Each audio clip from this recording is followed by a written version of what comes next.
verdadeira natureza e pelos espíritos, né, que organizaram essa doutrina, criaram essa doutrina, que deu esse esclarecimento, né, essa interpretação do Evangelho segundo o Espiritismo, o Evangelho conforme os espíritos entendem, né? Então estamos aqui para juntos caminharmos um pouco, né, naquilo que Jesus nos ensinou. Vamos ver uma mensagem aqui. Hoje nós vamos tentar compreender um pouquinho o que fazer para ter a vida eterna. Uma pergunta que foi feita aqui, né, no Evangelho. Então nós vamos ler o texto e depois vamos tentar compreender, né? Embora o texto seja conhecido, mas a gente tem aquela dificuldade da vivência. O importante é a vivência, né?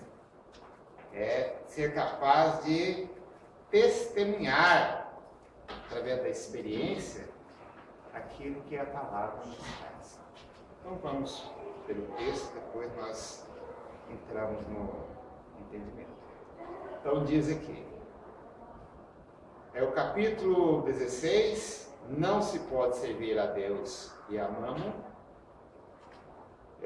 O item 2, salvação dos ricos, começa dizendo assim: então um jovem se aproximou dele, quer dizer, dele, Jesus, e lhe disse: bom mestre, o que é preciso que eu faça para adquirir a vida eterna? Então, o que é preciso que eu faça para adquirir a vida eterna? Jesus lhe respondeu: por que me chamas bom?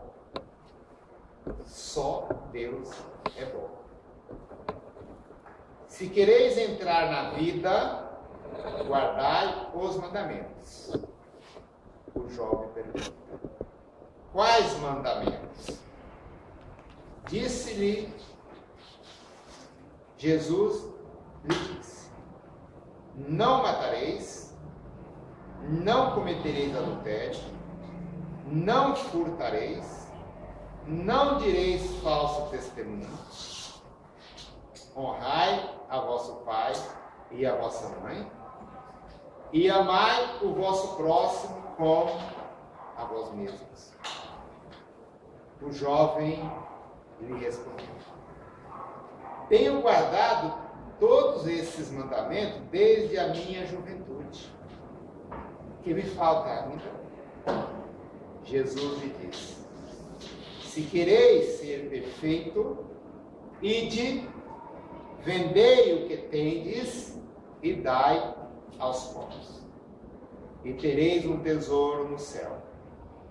Depois, vinde e me segui.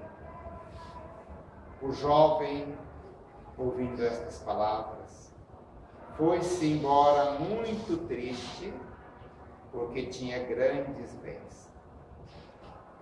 E Jesus disse aos seus discípulos: em verdade vos digo que é bem difícil que um rico entre no reino dos céus. Digo-vos ainda uma vez: é mais fácil um camelo passar pelo buraco de uma agulha do que um rico entrar no reino dos céus.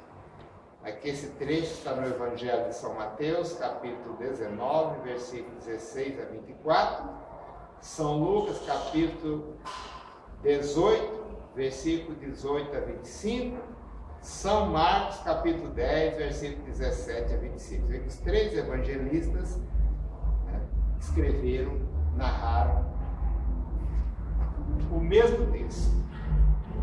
Então vamos tentar entender, né? Vamos tentar transferir-nos para aquele ambiente onde estava Jesus as suas lições? Onde estava Jesus derramando a sabedoria? Dando a oportunidade para as pessoas ali presentes, né, beber um pouquinho da fonte que conduz à vida eterna. Aqui não sabe o que Jesus havia falado antes, o contexto, né? Mas, observando aqui, percebe-se que Jesus estava falando exatamente dos bens materiais.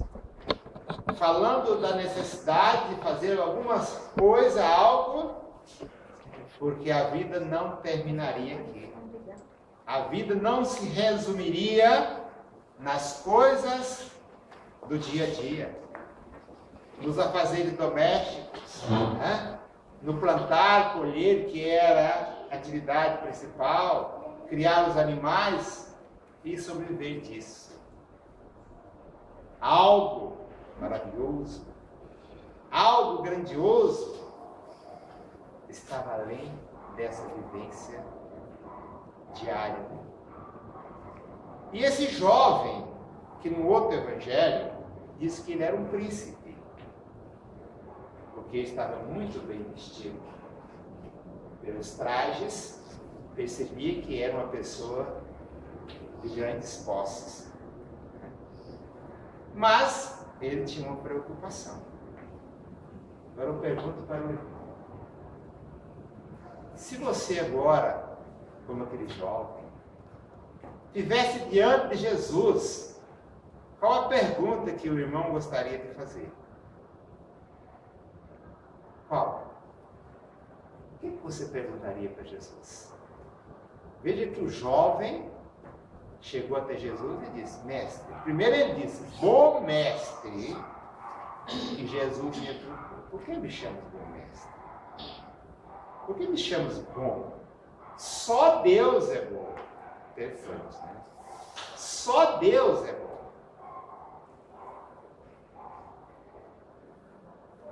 Mas aí o jovem pergunta: o que devo fazer para ter a vida eterna? Vou explicar que Jesus devia ter falado antes a respeito disso, né? Por isso, o jovem se interessou tanto. Eu acho que é bem diferente de nós. Porque nós hoje andamos tão preocupados com as nossas buscas do dia a dia. Talvez se nós encontrássemos com Jesus, a pergunta seria: Senhor, o que fazer para curar o meu mal? O que fazer para ganhar mais dinheiro?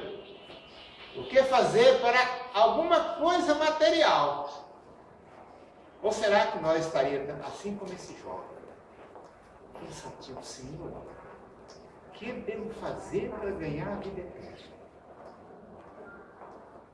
Que atitude tomar para ganhar a vida eterna? Portanto, pela atitude do jovem, percebe-se que das coisas materiais ele já estava farto. Ele tinha tudo que podia conseguir nesse plano material. Então ele não estava preocupado em resolver os problemas dessa vida. Porque certamente, sendo um príncipe, tinha uma vida muito confortável, uma abundância muito grande, e para a época, tudo que podia oferecer ele tinha. Mas isso também, eu creio, pela pergunta, pela busca, muito evoluído. Porque não se contentava com as coisas dessa vida. Ele não estava contente com a abundância que ele tinha, com os bens que ele podia usufruir. Porque ele se empolgou com a explicação de Jesus e se interessou. Mestre, o que fazer para ter a vida eterna? E o que Jesus respondeu? Observai os mandamentos.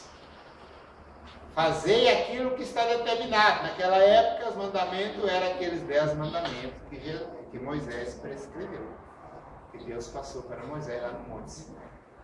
Né? Mas ele achou que, como Jesus estava falando de algo tão maravilhoso, ele pergunta: quais mandamentos? Deve ter alguma coisa diferente, né? Porque até agora, ele responde ali, né? Eu fiz, mas não vi perspectiva de entrar na vida. Quais mandamentos eu devo cumprir para entrar na vida? Aí Jesus disse: não matareis, não furtareis, não levantei falso testemunho, honra teu pai e tua mãe, ama teu inimigo. E Jesus vai explicando, né? Como é a atitude que deveria ter em relação ao irmão. Aí ele diz: tenho cumprido, tenho seguido, observado, respeitado, né? Pode usar outras palavras, desde a minha juventude. Significa que ele era um jovem, mas não era um jovem muito jovem, né? Porque desde a minha juventude eu tenho observado todos esses mandamentos. O que me falta ainda, então? O que devo fazer mais?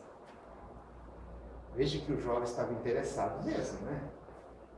Ele queria, porque ele não estava satisfeito com a vida material que ele tinha abundância. Eu acho que nós temos que aprender muito com esse jovem. Muito.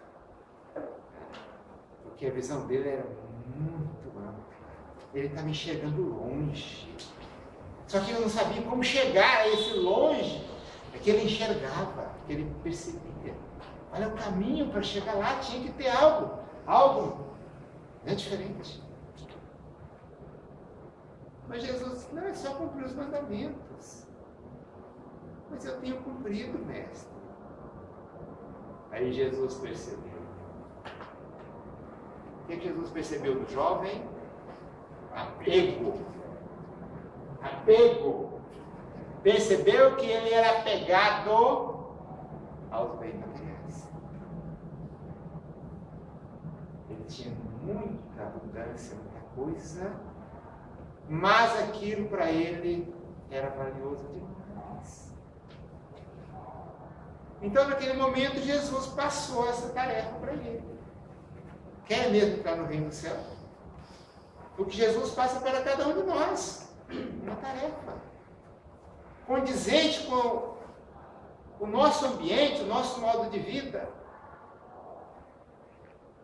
Ele passa uma tarefa para nós. Então, para aquele jovem, naquele momento, disse: queres mesmo entrar no reino do céu? Está disposto a pagar o preço? É a pergunta que Jesus faz para cada um de nós. Quer ser meu discípulo? Quer ir para o caminho que eu estou mostrando? Quer carregar a cruz que eu carreguei? Que eu carrego? Então ele disse para o jovem: né? Vai, vende tudo que tem, dê aos pobres e aí você terás o direito, né, vamos dizer assim, você terás comunhão, você terá prestígio, você terá condição de entrar no reino do céu. Então vá, vende tudo, aí você vem e segue. Vem comigo. Mas primeiro precisa desfazer dos bens materiais. Mas aí alguém que poderia perguntar: quer dizer que eu tenho que desfazer de tudo que eu tenho? Nossa, é tão dolorido, né? É tão difícil, né? Trabalhei tanto para ganhar. Nossa, me custou tanto. Não é isso que Jesus está dizendo. Não é isso que ele está dizendo. Para aquele jovem ele falou assim, porque ele viu que o jovem estava centrado realmente nas posses que ele possuía. Então, se o nosso foco também estiver dessa mesma forma, preso, Jesus vai dizer a mesma coisa para nós. Abandona tudo que tem, aí você terá um tesouro no céu. Depois ainda tem que me seguir. Que devemos entender como vida eterna. Certo. Que devemos entender como vida eterna. Né? Que é a pergunta que o jovem fez. Como eu entrar na vida eterna? Porque todo mundo tinha consciência da vida terrena. Nascer e um dia morrer. Mas Jesus explicava que a vida não é isso. Que além da matéria, existe o Espírito. A imagem e semelhança de Deus, que não morre. Deus o criou, e esse Espírito jamais morrerá. Esse é o Espírito, então, que é vida eterna. Então esse Espírito vai viver para sempre. Não, mas se o Espírito já vive para sempre, não tem que fazer nada. Só que o Espírito tem que viver em paz. Tem que viver em harmonia. Tem que viver, vamos dizer assim, em segurança. O Espírito tem que chegar àquele ponto ideal de evolução ao qual Deus determinou. Então, quando nós atingimos esse grau de evolução, dá o entendimento que aí nós chegamos à vida eterna. Mas a vida eterna é aqui e agora. Nós aqui estamos vivendo vida eterna. Porque essa vida, ela manifesta em várias etapas, né? Em vários momentos. Mas Deus tem um projeto, né? Para cada um de nós. É como se nós tivéssemos uma longa escadaria para subir e chegar àquele ponto, o ideal, o ponto necessário. Chegando a esse ponto de evolução, aí sim nós estamos na vida eterna. Por quê? Porque agora nós não necessitamos mais de voltar a esse processo de reencarnar, ir lá visitar, voltar, reencarnar de novo, assim por diante. Porque enquanto nós estamos nesse processo, é o entendimento que ainda não tem a vida eterna. Embora estejamos vivendo a vida eterna aqui e agora, entenda bem isso. Nós aqui estamos vivendo a vida eterna. Só que nós não evoluímos o ponto de não necessitar mais de reencarnar, de aprender novas lições. Enquanto nós não aprendemos as lições necessárias, né? Vamos comparar com um estudante que começa lá no iniciozinho, né, nas primeiras letras, até chegar lá na faculdade, ter o seu diploma, ter a sua profissão, ter a sua licenciatura para desempenhar esta ou aquela atividade, é o aprendizado. Enquanto nós estivermos indo e vindo né, encarna, desencarna, nós ainda não atingimos a vida eterna. Volto a repetir, embora estejamos vivendo a vida eterna aqui e agora, todos nós somos eternos, né? Só que não aprendemos as lições. E é isso que Jesus quis dizer. Para aprender as lições, para atingir esse grau, tem que ir desfazendo os apegos materiais, desprender desse mundo. À medida que nós desprendemos desse mundo, aí nós temos condições de chegarmos, né, a esse patamar de liberdade total. Porque todos nós aqui somos escravos. Todos nós estamos presos a alguma coisa. Nós não somos felizes ainda. Porque nós queremos encontrar a felicidade aqui nesse mundo. Então, não encontramos.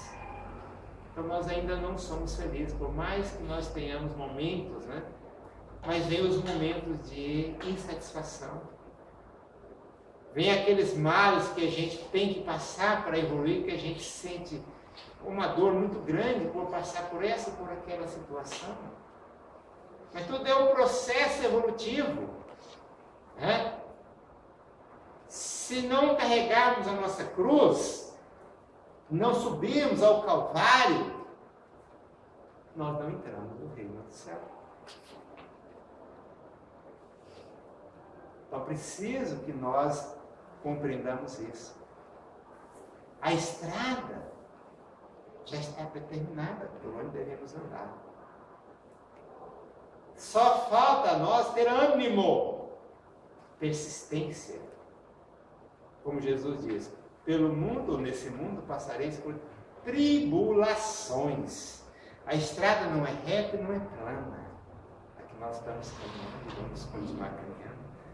Mas aquele que for corajoso, for forte, for persistente, perseverar até o fim, será salvo.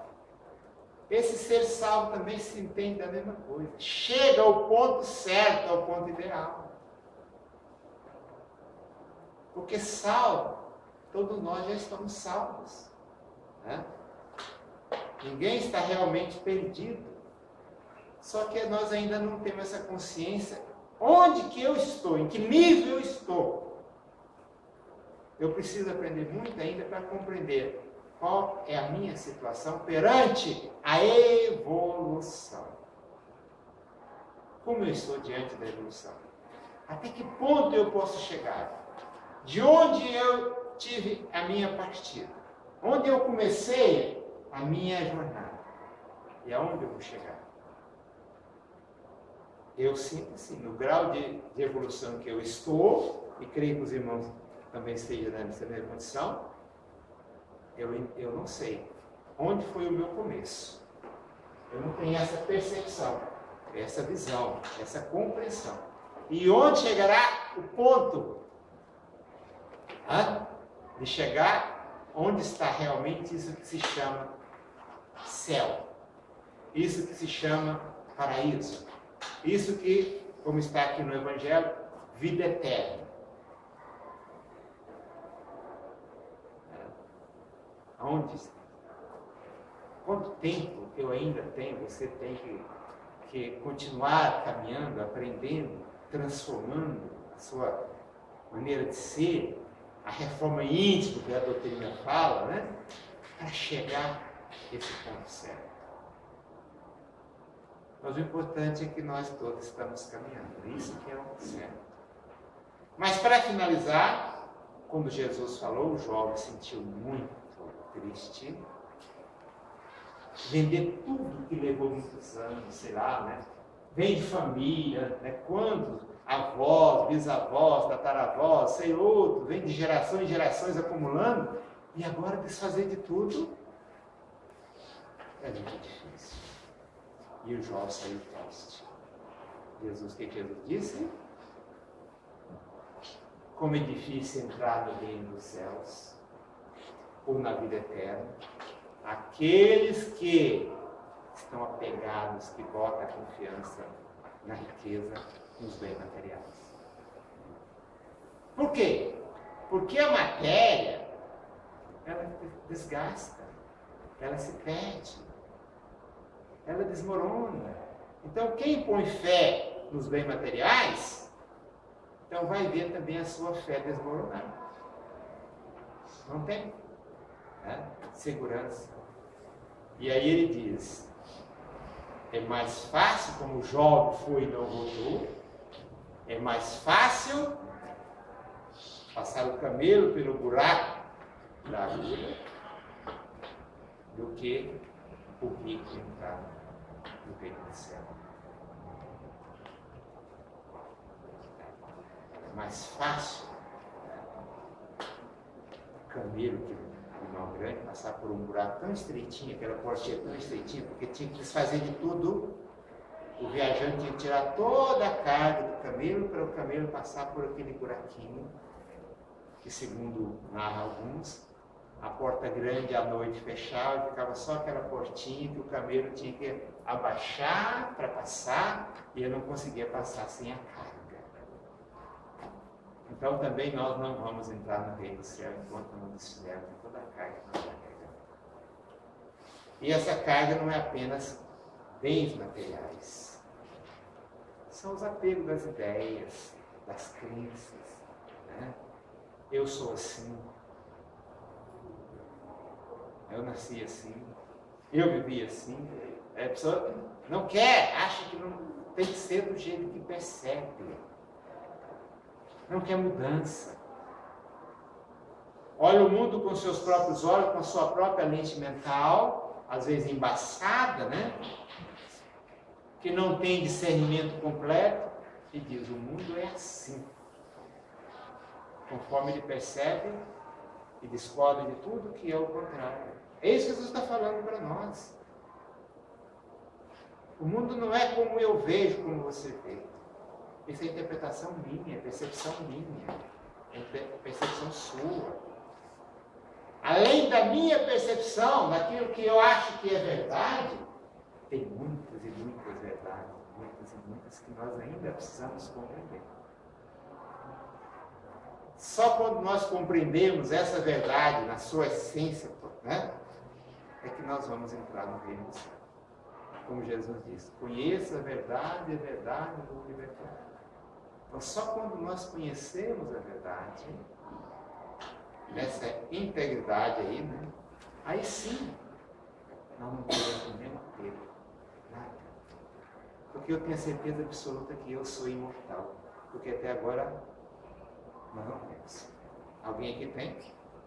Alguém não tem nenhuma preocupação com o desencarne? Ou com a morte? Todo mundo, quando sente um probleminha no corpo, uma disfunção, já corre para buscar alguma coisa, porque quer ver esse corpo não saudável, vivo. É outra coisa. Quer ver o corpo vivo. Não está preocupado que o corpo esteja saudável para que você possa realizar coisas maravilhosas. Você quer que o corpo não morra. É assim que a nossa preocupação. Mas quando nós evoluímos um pouquinho mais, nós vamos compreender e não vamos ter preocupação nenhuma. Vamos nos libertar. Aí nós vamos chegar a eles. Como o nosso tempo acabou, maravilhoso, né? Graças a Deus. Agradeço muito a atenção dos irmãos, a oportunidade de estarmos aqui. Que nós possamos continuar sempre buscando, né, uma interpretação para nós, né, para a nossa vivência dessa mensagem, dessa boa nova de Jesus, segundo a orientação dos Espíritos. Porque é diferente. O Evangelho segundo o Espiritismo, porque os Espíritos estão tentando fazer nós nos compreendermos essa mensagem. Como chegar à vida eterna? Como ter a vida eterna? Porque é isso que nós temos, né? Não ter mais esse processo reencarnatório para nós. Superar essa fase. Viver em mundos mais elevados. Onde não tem nada dessas coisas que nós estamos vendo aí, né? Quebrando ônibus, fazendo isso, fazendo aquilo, fazendo aquilo. Isso é coisa do nosso mundo aqui. Porque nós somos atrasados, somos espíritos atrasados ainda. Então nós vamos chegar lá com a graça de Deus. Muito obrigado, muito obrigado.